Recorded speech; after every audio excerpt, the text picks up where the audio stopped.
Sois todos de segundo, entonces. Muy bien. ¿Y habéis estudiado cosas de genética, biología molecular y esto? Bueno, venís de distintos centros, entonces habrá diferencias, pero en principio, el año pasado en primero es cuando estudiáis. A ver, PCR, ¿suena? ¿Sí? Levantad la mano a aquellos que sepan lo que es una PCR o reacción en cadena de la polimerasa. ¿Cómo funciona? Sí. Y secuenciación, ¿cómo se lee la secuencia de nucleótidos? Sí. La reacción que se utiliza y tal, ¿no? Sí. ¿Os acordáis? Porque eso es muy importante, ¿no? Bueno, bien. Bueno, entonces, ¿cómo se investiga el genoma humano? Lo primero que tenemos que responder es ¿qué? ¿Qué es el genoma humano? Claro. A ver, voluntarios, por allí. El grupo de seis individuos. ¿Alguien me quiere decir? Nah, da igual, aunque uno se confunda, seguro que no nos confunde. ¿Qué es el genoma humano? Una definición, danos una definición así, que se os ocurra. ¿Hay algún portavoz del grupo ese? ¿Eh? Venga, Gaby. Conjunto de genes del ser humano. Del ser humano. Bueno, en el caso del genoma humano, el genoma. Todo el conjunto de genes, ¿vale? Pregunta, ¿qué es un gen? Un fragmento de ADN. Un fragmento de ADN. Cualquier fragmento de ADN es un gen que codifica un carácter. Por ejemplo, el color del pelo, ¿no? ¿Hay un gen para el color del pelo? Bueno, hay muchos, ¿no? Los caracteres habitualmente están codificados por varios genes, ¿no? Pero bueno, depende, o sea, estos así que son morfológicos y tal.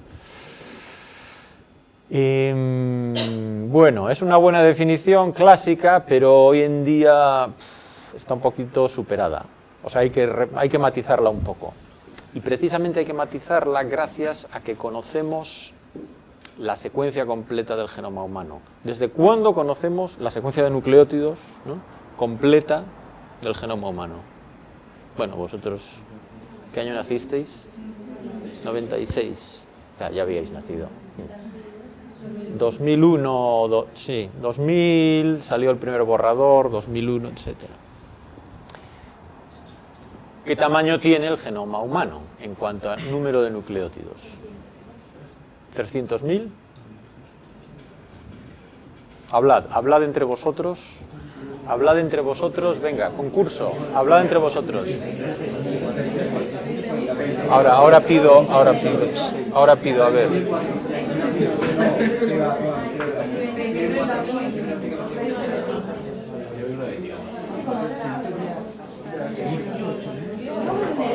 A ver, por aquí, ¿qué decís? 20.000, 30.000 nucleótidos. No, a ver, nucleótidos, nucleótidos en el genoma humano. Tipos de nucleótidos. Tipos de nucleótidos hay 4, A, T, G y T. Ah, genes, no.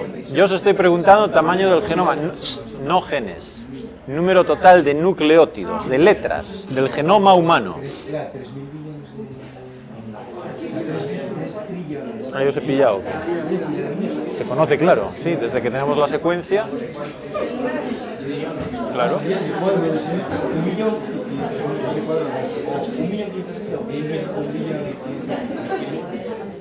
A ver, propuestas. Número total de nucleótidos. 1.500.000. 1.500.000. Un billón. Billón americano. Billón americano. 1,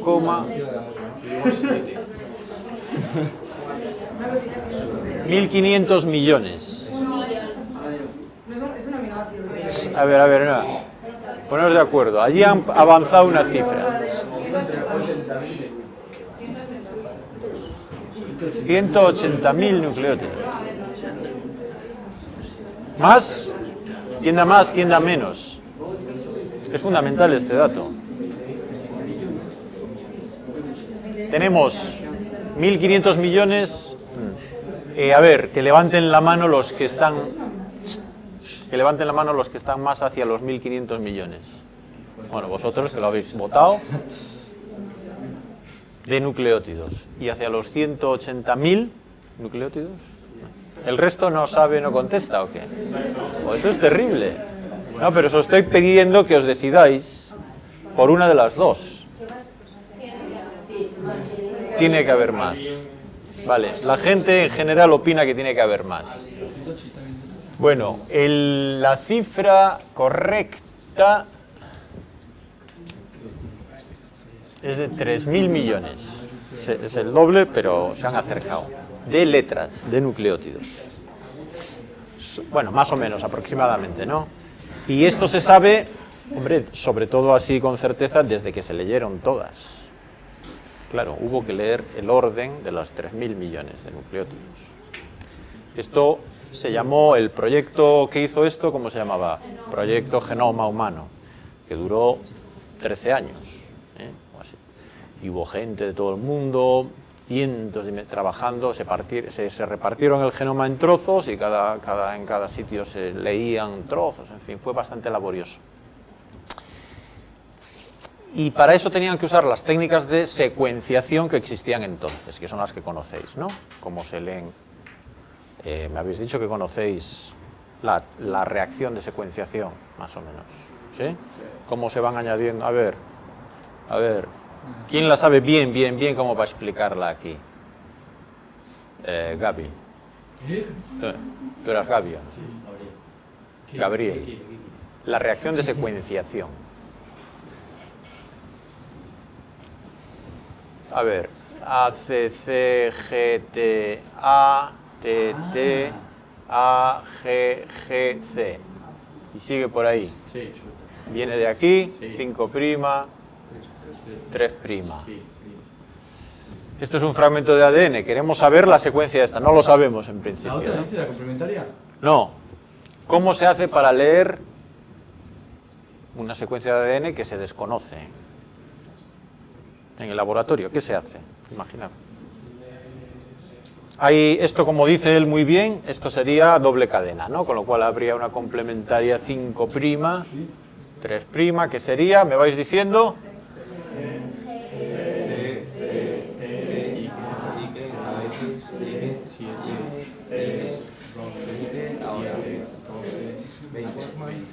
Muy bien. ¿Cómo hacemos en el laboratorio para leer un fragmento más grande y tal, que tenga esta secuencia? Aquí estamos simplificando.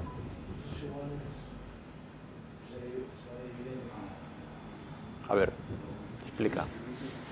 ¿Qué es lo primero que hay que hacer? Tenemos el ADN en el tubo. Separar las dos hebras. Muy bien, separamos las dos hebras. ¿Cómo? ¿Con? Nicasa. No. No, eso lo hacen las células. Eso lo hacen las células, que son muy listas, pero nosotros en el laboratorio no, lo hacemos más calor. Calientas a 90 grados y se separan las dos hebras. Bueno.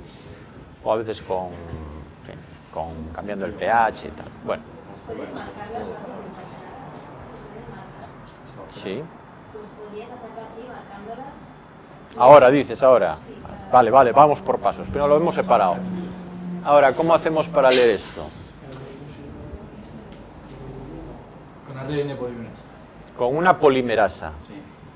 Una polimerasa, vamos a ponerla en verde. Es una proteína que lo que hace es polimerizar, o sea... ¿Une nucleótidos a qué? A un cebador. Sí. Entonces, ¿qué necesitamos? Un cebador. De manera que para secuenciar algo siempre necesitamos saber algo de la secuencia. Y a partir de ahí leemos lo que no conocemos. Entonces imaginamos que hasta aquí conocemos... Voy a hacer un cebador cortito, ¿eh? Hasta aquí, entonces haría un cebador que fuese T, G, G, C, y ahí se termina, ¿no? Y este cebador se me va a pegar ahí. Perfecto. No, esto es en las células. Para la replicación y todo esto. Has dicho que necesitas saber algo ya, pero cuando empezaron el primero... Algo sabían. Se sabían trocitos. Se sabían, pero muy dispersos por ahí, porque ya en los años anteriores se habían leído algunos genes, algunos trozos de genes, entonces había trozos pequeños. Y, aparte de eso, bueno, esto es una pregunta interesante, pasa que eso es más histórico, pero es una pregunta interesante, probablemente lo habéis estudiado las genotecas, cómo se hace una biblioteca de genomas, ¿no? Pero es muy sencillo. Vamos a construir aquí una genoteca, biblioteca, genoteca. Cogemos el genoma de tu nombre, Marta, unas células de la mucosa, de la boca, lo que sea, de la sangre, extraemos, tenemos millones de copias de su genoma. ¿Cómo puedo almacenar yo eso en trocitos en un congelador? ¿Qué es lo que hicieron al final? Pensad, tenéis que pensar, aunque no lo sepa. ¿Cómo puedo almacenar el genoma de Marta en trocitos en un congelador, de manera que después lo pueda usar? Podéis hablar, consultar con el vecino.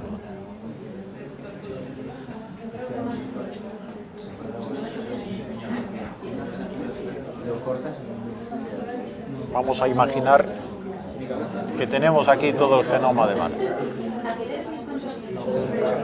Trocitos.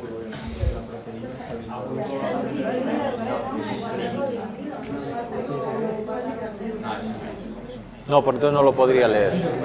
Vamos a contestar a la pregunta de Marta, también. ¿Puedes machacar las células y hacer luego giras con un centrifugado y separarlo así? Bueno, no está mal. Este es el genoma de Marta entero.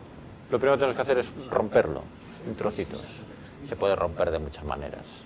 Pasándolo por una jeringa con una aguja muy fina, metiéndolo en un baño de ultrasonidos y eso lo rompe, o con enzimas que lo digieren. Vale. Perfecto, lo tenemos roto en trocitos. Millones de trocitos. Daros cuenta que si el genoma, cada copia son 3.000 millones de letras, ¿no? Pues, y tenemos muchas copias aquí, tenemos trocitos de 1.000 letras, por ejemplo. Cada uno. Hay millones y millones. ¿Qué tengo que hacer ahora para guardar esto de manera que después yo los pueda usar? Bacterias, clonación en bacterias. ¿Os suena vectores? ¿Os suena la palabra vectores? Sí, ¿eh? ¿A todos? ¿Sí? Joder, me alegro. ¿Qué es un vector? Que transporta. Es un vehículo. Un vector es por ejemplo, un plásmido. ¿Plásmidos? Bien, pues tienes el plásmido, lo abres. Los plásmidos están en las bacterias habitualmente y llevan genes, transmiten genes y cosas, pero los podemos usar en biología molecular, ingeniería genética, para clonar dentro de ellos un inserto que se llama. Como se inserta, se les llaman así. Entonces, imaginaros que yo, cada trocito del genoma de Marta, esto no pinta, lo insertara en un plásmido, en un vector de clonación. Perfecto. Y esto lo meto en su bacteria. No está a escala este dibujo, pero bueno. De manera que ahora yo crezco las bacterias y cuando extraiga de estas bacterias este plásmido, voy a tener el plásmido con este trozo del genoma de Marta. Bueno, si hago lo mismo con los millones de trocitos, cada plásmido su bacteria, y todas esas bacterias las almaceno en un gran congelador donde tengo placas con muchos pocillos y en cada pocillo una bacteria con un plásmido que lleva un trocito. En ese congelador está todo el genoma de Marta, en millones de trocitos. Pero si has metido ese trocito, ¿cómo se llamaba? Inserto en el plásmido y en la bacteria. Y luego has hecho crecer la bacteria. Supongo que el inserto estaba marcado. No estaba nada. marcado. Entonces, si luego has hecho crecer la bacteria, a ver, ahora cómo sabes qué genes eran de la bacteria. No sabemos nada. De hecho, cuando secuenciaron el genoma humano, partían de esto. Y entonces lo único que hacían era leer el inserto, el trocito, de los distintos clones que había por ahí y luego intentar ensamblarlos, porque muchos de ellos se solaparían.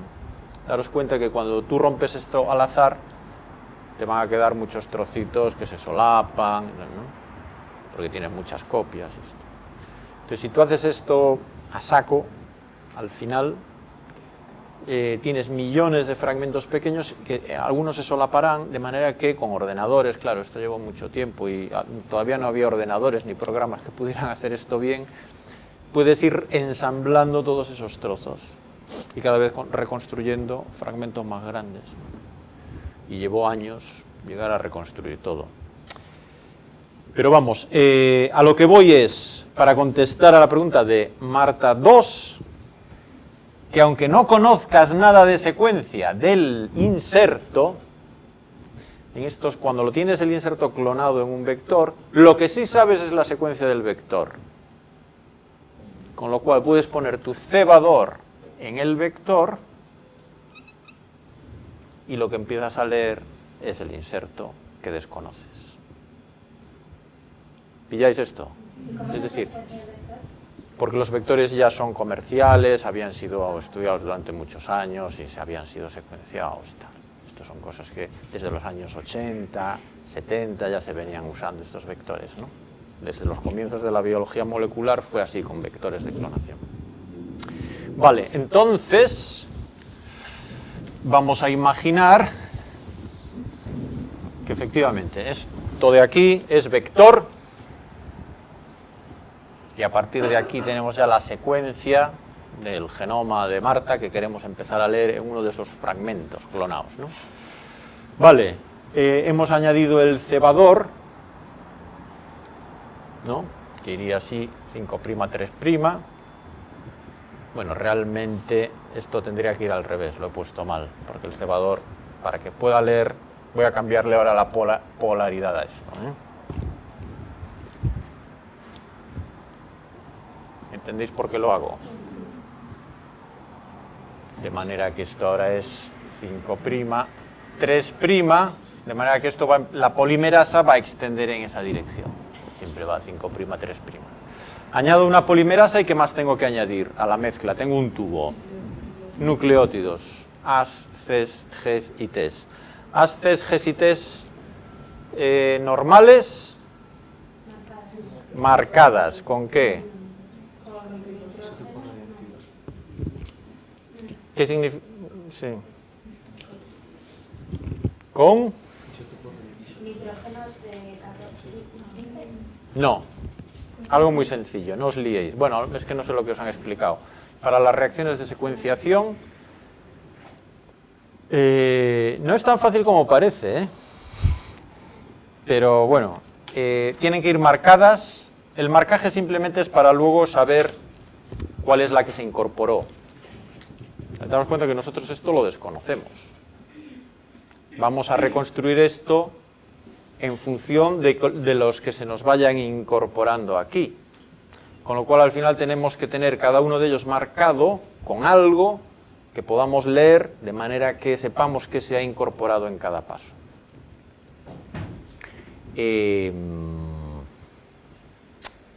Bueno, pues se marcan con fluorescencia, con moléculas fluorescentes. Molécula fluorescente, ¿sabéis lo que es? Una molécula fluorescente, ¿qué es? Cambia la longitud de onda de la luz. Que la excitas con una luz de una longitud de onda y emite una luz de una longitud de onda distinta. Habitualmente se excitan con luz ultravioleta, que no se ve, y emiten en lo que quieras. Según los fluorocromos emiten en una cosa distinta u otra. Se excitan con la misma, pero emiten distinto. Lo interesante es que uno emita en rojo, otro en azul, otro... ¿Vale? Entonces vamos a ponerlo, los he puesto así, azul, rojo, negro... Me faltaba el verde. Bueno, pues verde.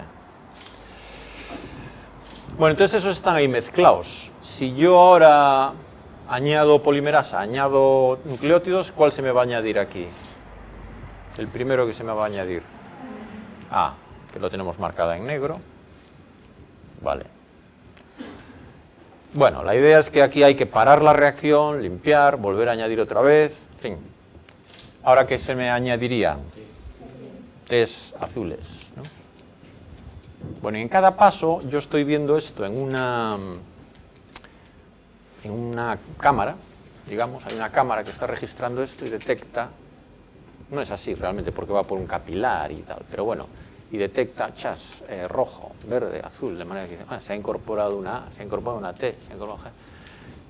Y eso ya lo va guardando en el ordenador, con lo cual te dice, la secuencia que se ha secuenciado es esta, luego el original era este. ¿No? Ok.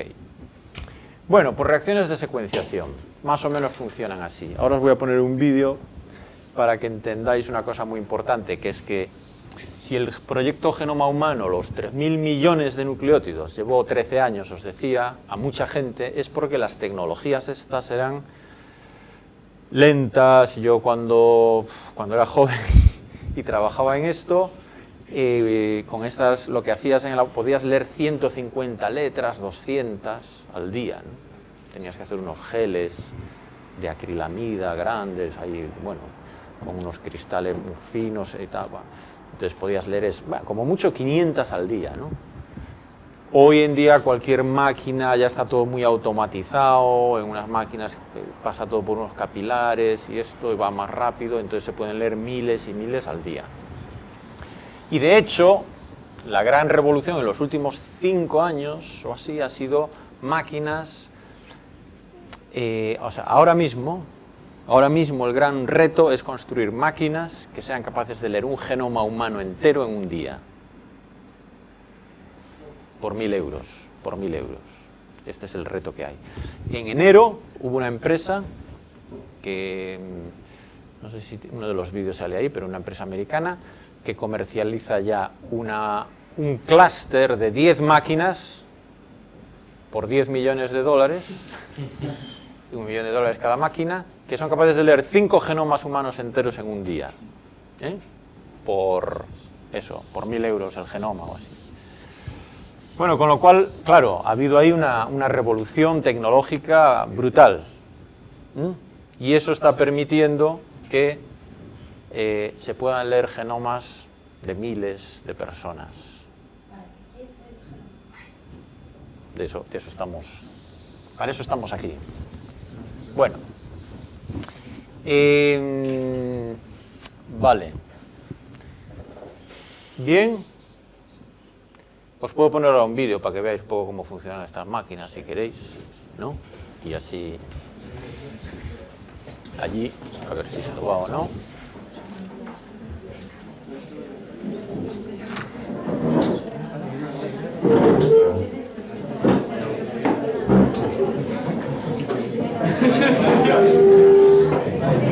A ver, ahí lo tenéis.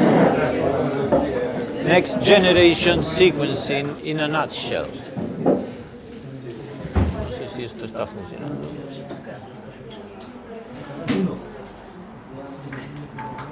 Bueno, pues parece que no tiene vídeo, que no tiene audio. Vale, preparación de la biblioteca, es lo que os acabo de contar. Este es el ADN, ahí tenéis un gen, tal. Ahora vamos a hablar de esto de los exones. Entonces primero hay que romperlo, ¿veis? Le están dando ultrasonidos. Eso no es que haya un problema, sino que están representando. Y entonces han roto todos los fragmentos, ¿veis? Ligan en cada extremo una cosa que llaman adaptador. Lo que pone adapter es un adaptador, esta cosa blanca. Entonces con una ligasa lo han pegado a cada extremo de lo que han roto de ese genoma, han ligado esos adaptadores. Y ahora viene la reacción de secuenciación. Primero desnaturalizan por calor, se separan las dos hebras.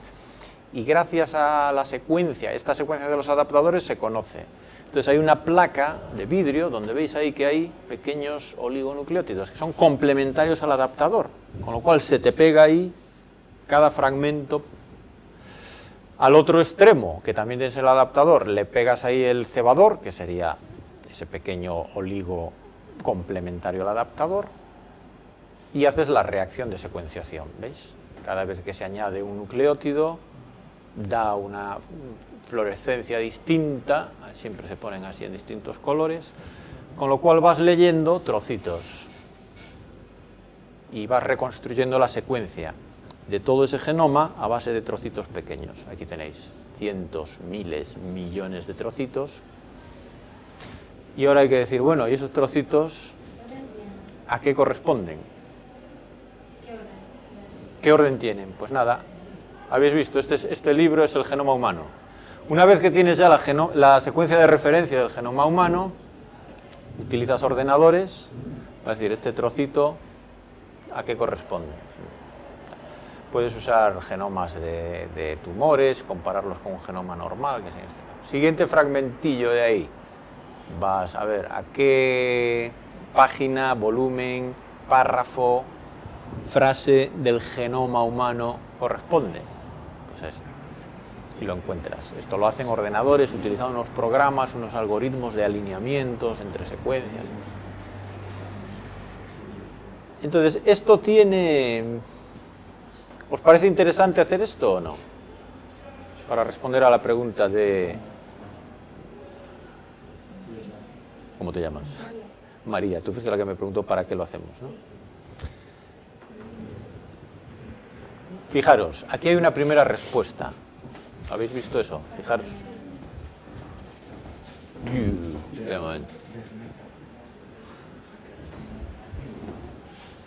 Fijaros ahí. Están comparando el genoma normal de una célula de la piel, por ejemplo, con el de un tumor. Entonces ven que pues muchas letras son iguales, pero otras letras son distintas.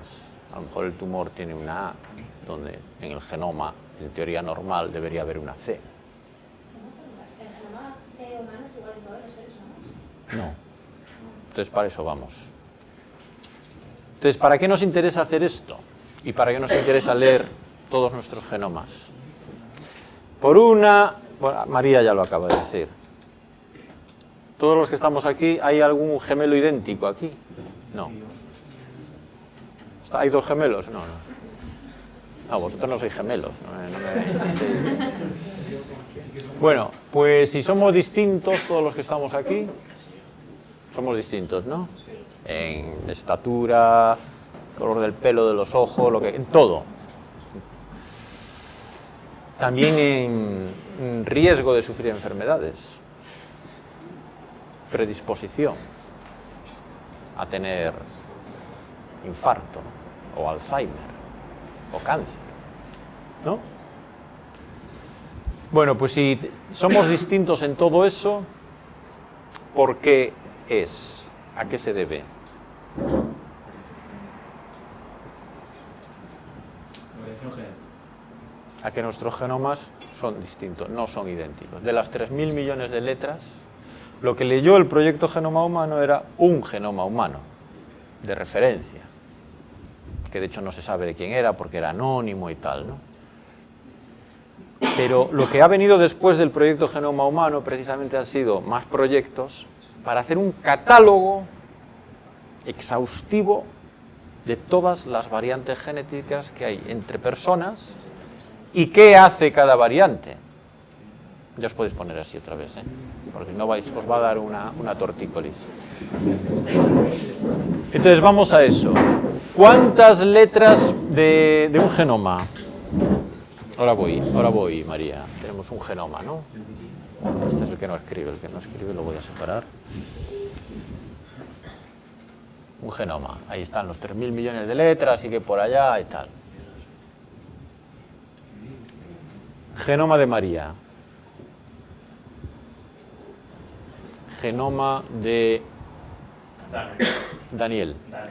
Daniel. Genoma de Daniel. Genoma de Daniel tiene aquí una A. Genoma de María tiene aquí una A. Y así sucesivamente, ¿no? Genoma de Daniel. ¿Cada cuántas letras creéis? María va leyendo su genoma, Daniel va leyendo su genoma. A, C. ¿Cada cuántas letras creéis que dirían una distinta? En promedio.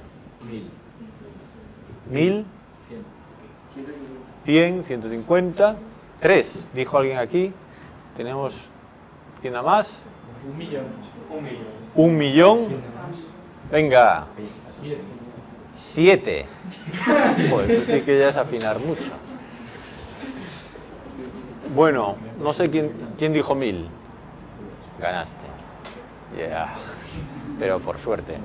Bueno, por 1000. 1000 o 500. Realmente serían más hacia 500. Pero bueno, vamos a quedarnos con 1000, que es más fácil. Cada 1000 letras, claro, si tienen 3000 millones, quiere decir que ¿cuántas letras van a tener distintas? 3 millones, en promedio. Cualquiera de los que estamos aquí, cogemos nuestro genoma, lo comparamos con otro de los que esté aquí, y en promedio tendrá unos 3 a 5 millones de letras distintas. ¿Qué hay en esas letras?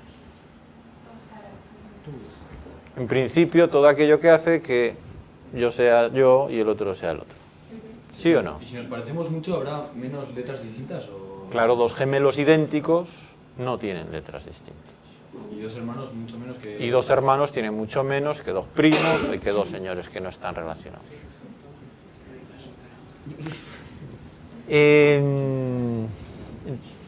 Bueno, entonces os he convencido demasiado fácil. Joder.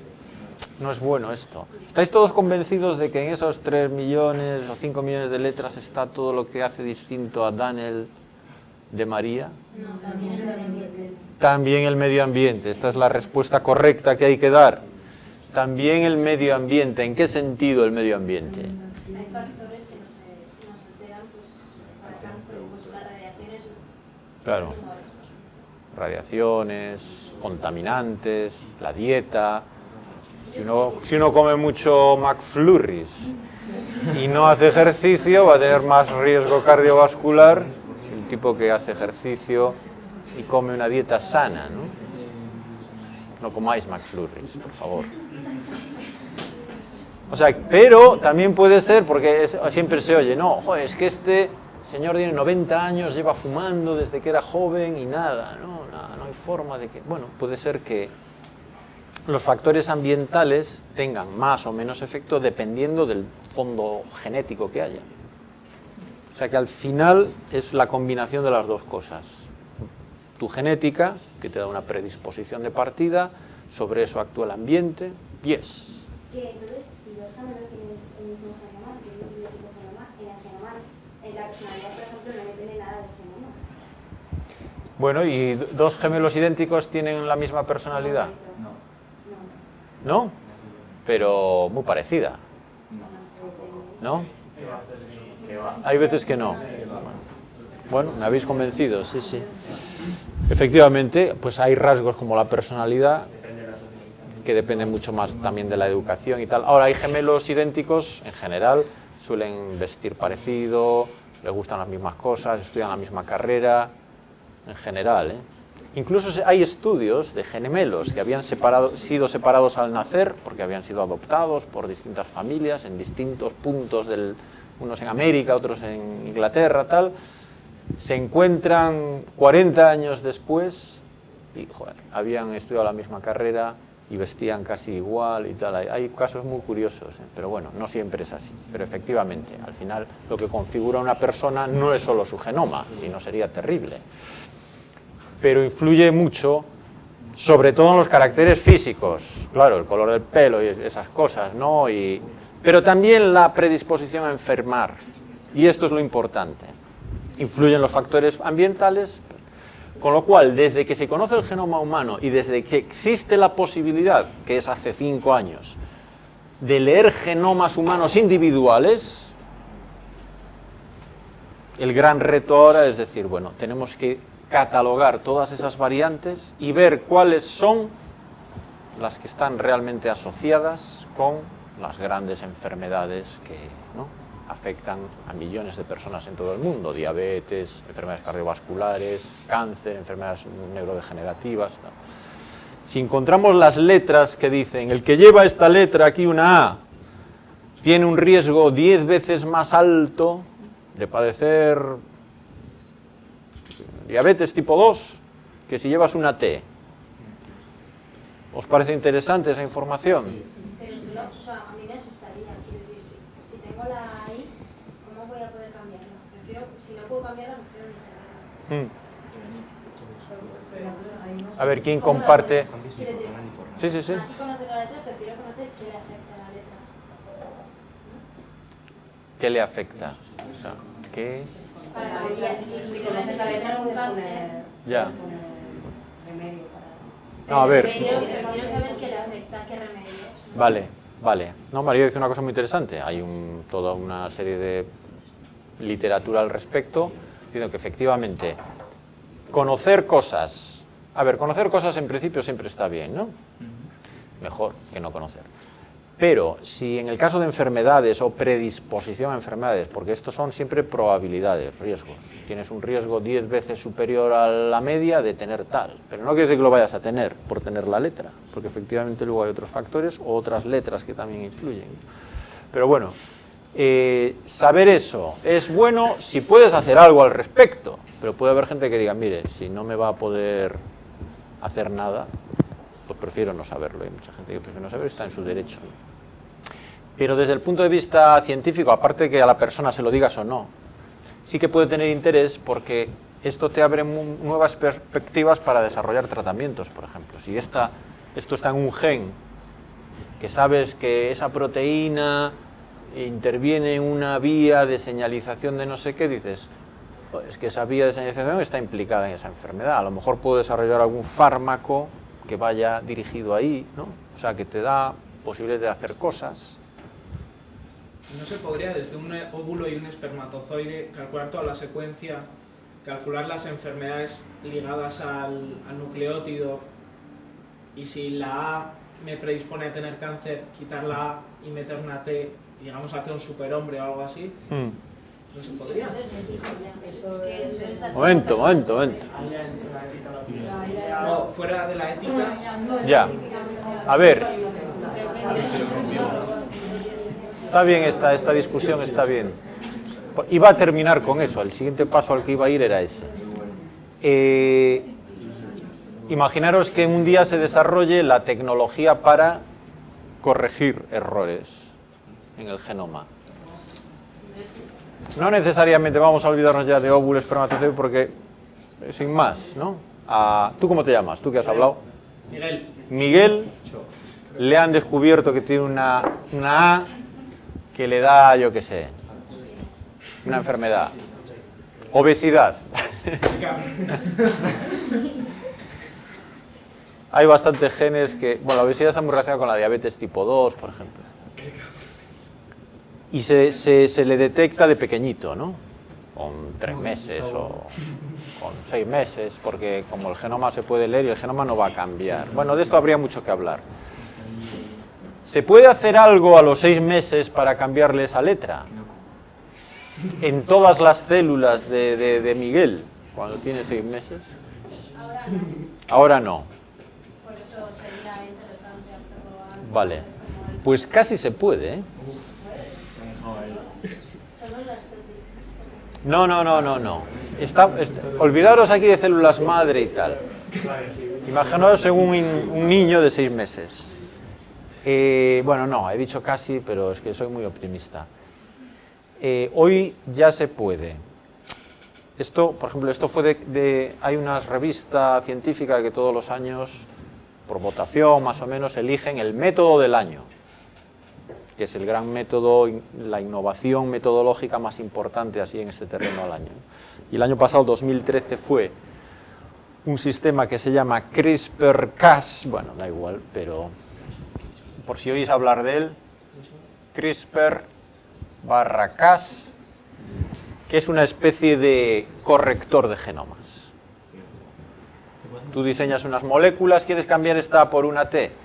Diseñas unas moléculas que se pegan aquí al genoma, a ambos lados, rompen esto y los sistemas de reparación celulares te cambian la A por la T. Con esto se han corregido ya mutaciones en ratones que causan enfermedades, por ejemplo. En ratones, por ejemplo, claro, dice, pues si es una enfermedad que afecta a las células de la médula ósea, donde se fabrica la sangre. Pues nada, coges células de la médula ósea, las corriges, se las vuelves a poner al ratón y tal. Pero si no son sus O sea, células... Claro, o sea que el sistema está ahí, ¿eh? El sistema está ahí. Ya había otros antes, este es el último, probablemente lleguen sistemas nuevos. Y, por ejemplo, yo tengo un blog, joder, no os he hablado de mi blog.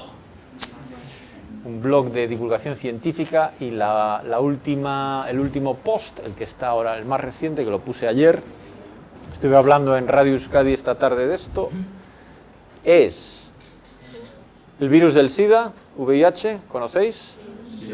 ¿Conocéis cómo entran las células? Tiene un receptor. ¿Sabéis cómo se llama el receptor? Bueno, CCR5. ¿Vale? Bueno, pues hay un 10% de los europeos, o sea, de los que estamos aquí, tenemos una versión mutada de este receptor. Porque parece ser que es el mismo receptor que usaba el virus de la viruela, que hubo muchas epidemias en Europa y tal, murió mucha gente, entonces por eso es más frecuente aquí una variante del receptor que impedía al virus de la viruela entrar. Curiosamente es el mismo receptor que usa el VIH. Bueno, el asunto es que las personas que tienen esta versión mutada, que la voy a poner así con un asterisco en rojo, el VIH no entra en sus linfocitos, son como resistentes al antígeno. Claro, todos tenemos siempre 2 copias de cada gen, ¿no? 2 alelos. Con lo cual, lo normal es que haya un alelo mutado, otro sin mutar, pero incluso hay personas que llevan mutación en los 2 alelos, y esos son resistentes totalmente a la entrada del VIH. Entonces, lo que han hecho es coger en un ensayo clínico, o sea, un ensayo clínico ya es la manera en la que se empiezan a probar los nuevos tratamientos en personas, ya en humanos. Cogieron a 12 enfermos de SIDA que estaban con tratamiento con los antirretrovirales normales, a que se dan ahora, y ya no tenían virus. Y a todos les sacaron células de la médula ósea, en el laboratorio las modificaron genéticamente para mutar una de las copias de este gen, y esas células, después de crecerlas, se las volvieron a trasplantar a los mismos enfermos. Y entonces a 6 de ellos, de los 12 a 6, les empezaron a quitar la medicación, poco a poco, viendo un poco qué pasaba, y vieron que el tener una copia de esa mutación les protegía, o sea, los virus rebotaban otra vez, volvían a empezar a subir, pero mucho más lentamente de lo normal. Y en concreto vieron un paciente en el que los virus no rebotaban. Fueron a estudiarlo y resulta que él ya tenía una mutación, con lo cual al final lo que consiguieron fue que tuviera los 2 alelos mutados para ese gen. Entonces esto es una terapia génica, bueno, utilizando este tipo de información, ¿no? Vale, entonces, ¿ya es la hora o qué? Pues no me ha dado tiempo a hablar de nada de lo que quería hablar. Pero bueno, hemos hablado de cosas interesantes, sí, es casi la hora. Vale, entonces, pero hemos llegado, por lo menos os he dado la idea de por dónde va la investigación ahora mismo en el genoma humano. Identificar todas estas variantes, que hay muchas más. La fase en la que estamos, ahora el catálogo ya lo tenemos. Lo que se está intentando hacer ahora es ver cada variante a qué enfermedad afecta. ¿A qué enfermedad aumenta el riesgo o disminuye el riesgo? ¿Qué se podrá hacer después? Pues no sabemos. Dependiendo de qué hacen esos genes, a lo mejor se pueden diseñar fármacos nuevos, terapias nuevas, como esto que os acabo de contar. Se podrá decir a la gente el riesgo que tiene y a lo mejor en el futuro se podrá, con estas nuevas tecnologías, corregir las variantes que te dan riesgo de cáncer. Cámbiamela por la variante que no me da riesgo de cáncer. Si lo haces eso pronto, al nacer o poco después de nacer, probablemente cambies el riesgo de esa persona, que tendría esa persona a lo largo de su vida. ¿Físicamente le podrías cambiar? Físicamente, sí, depende de lo que entiendas, pero es más complicado pero bueno, hay muchos genes que afectan al desarrollo de los huesos de la cara, por ejemplo. Entonces, ¿qué pasa? Que una vez que está formada ya la cara, ya no... Tendrías que hacerlo cuando se está formando, ¿no? O antes. El asunto es saber cuáles son las letras que tienes que tocar. Entonces, pero bueno, todo esto es un poco futuro. También estoy escribiendo una novela de ciencia ficción sobre el tema, o sea, en el futuro la podréis leer. Sí, cómo no, os lo voy a enseñar. Se llama A Ciencia Cierta. Si ponéis A Ciencia Cierta Javier Novo en Google os sale, pero vamos, es A 100 en número Ciencia Cierta. También hay un Twitter, @cienciacierta, y ahí podéis seguir todas mis evoluciones en este sentido, ¿vale? Bueno, pues nada, ha sido un poco rápido todo, pero por lo menos veis cómo se secuencia, os quedáis con los 3.000 millones. Ah, y lo que decían aquí de 20.000, eso es el número de genes que codifican proteínas. Pero hay otros 30.000 genes que no codifican proteínas, que se han descubierto en los últimos 3-5 años. No. Exones e intrones tienen todos los genes, los que codifican. No, son genes que se transcriben a RNA, pero el RNA no se traduce a proteína. Se llaman RNAs no codificantes, non-coding RNAs. La ciencia cierta, ¿veis?